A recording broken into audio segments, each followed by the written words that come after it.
I started a new $5,500 portfolio with 5 dividend stocks. I tend to focus more on dividend growth stocks, so I picked well-established names. First, I have American Tower, ticker AMT. They're a real estate investment trust that has a portfolio of communication towers. Then I have Coca-Cola, ticker KO. They're just a giant beverage company. Procter & Gamble, they're a consumer staples giant.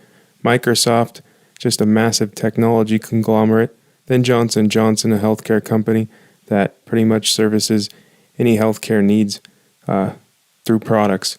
I'm taking a long-term approach in this strategy and finding stocks that have increased their dividends over time. The strategy is designed to provide a steady stream of income as well as potential for capital appreciation. The 5 stocks I've listed above are well-established companies with a long history of paying dividends. They also have a strong track record of dividend growth. As a result, they would be considered good candidates for dividend growth investing portfolio, such as mine.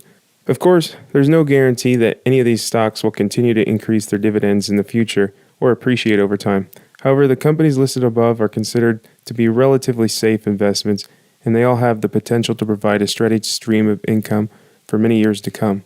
It's important to remember in the world of dividend investments that these payments aren't guaranteed, and companies may cut their dividends at any time. However, with diversification and research, we can enhance long-term returns. A well-balanced portfolio offers a steady income and a potential for growth, even amid market uncertainties. Before we get into the numbers, let me ask you, do you know how to build a dividend portfolio? Or do you think dividends are a reliable source of income? Don't answer these questions yet. Think of these questions a little until we move on with our video. I chose dividend investing. So let's talk about why I decided to build a dividend portfolio. Like many of you, my investment journey started with dreams of financial freedom and building wealth for my future. In fact, I even started in the financial industry, and at first I loved growth stocks because they were high-flying and sexy. But over time, I warmed up to dividend stocks as I realized I wasn't always right, but at least I could get a dividend payment. For me, it was all about creating a stream of income while still maintaining a long-term investment approach. Dividend-paying companies have a history of stability and strong financials, making them an excellent choice for consistent returns. Additionally, the other nice thing about dividends is they can be reinvested or provide another income stream. To me, having options financially opens many doors. Now let's break down how I built my portfolio. I spent hours analyzing different companies, studying their dividend histories, and evaluating their growth potential, as well as did a discounted free cash flow to see which one could potentially be a good investment right now. The key for me was to look at companies with a strong track record of paying dividends and solid financials.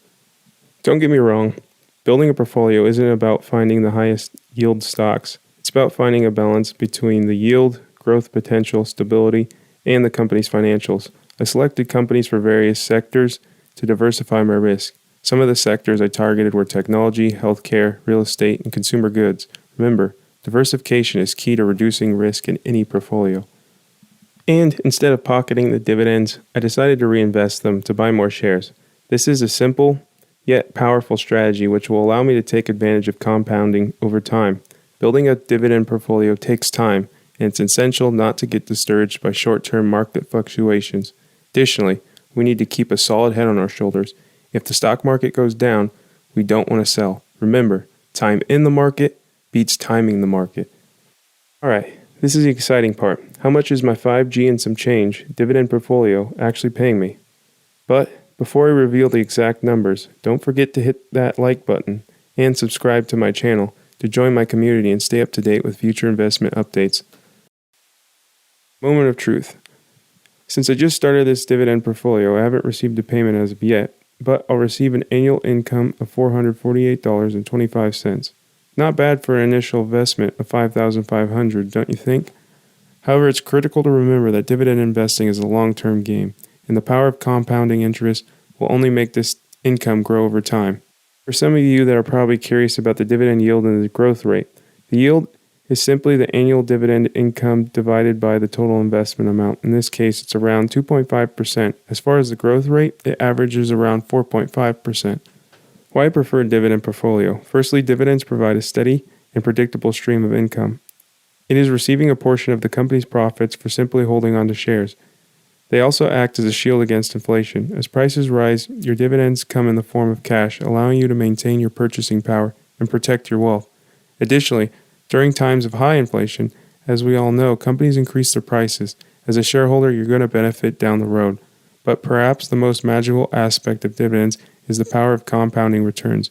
By reinvesting your dividends to buy more shares, you create a snowball effect. These additional shares generate even more dividends, and the cycle repeats, fostering substantial long-term growth. So what are the risks we need to be aware of? Well, as I mentioned earlier, companies can stop their dividend at any moment, so there's no guarantee of continuing income. Additionally, there's competitors in each industry, and they're always trying to steal profits. There could be an event like Apple coming out with the iPhone, for example, to pretty much take a huge share of the market. We just don't know. So what are my plans with this portfolio? My journey doesn't stop here. My goal is to continue growing it over time and reinvest the dividends to supercharge its growth. As I make progress, I promise to keep you all informed on our channel. So there you have it. That's a sneak peek into this $5,500 portfolio. I hope the questions at the beginning I asked helped a little bit, and I answered them as I went along the way. Thank you for watching. Remember, if you found this video valuable, give it a thumbs up, share it with your investor buddies, and don't forget to subscribe and hit that notification bell. In the meantime, happy investing.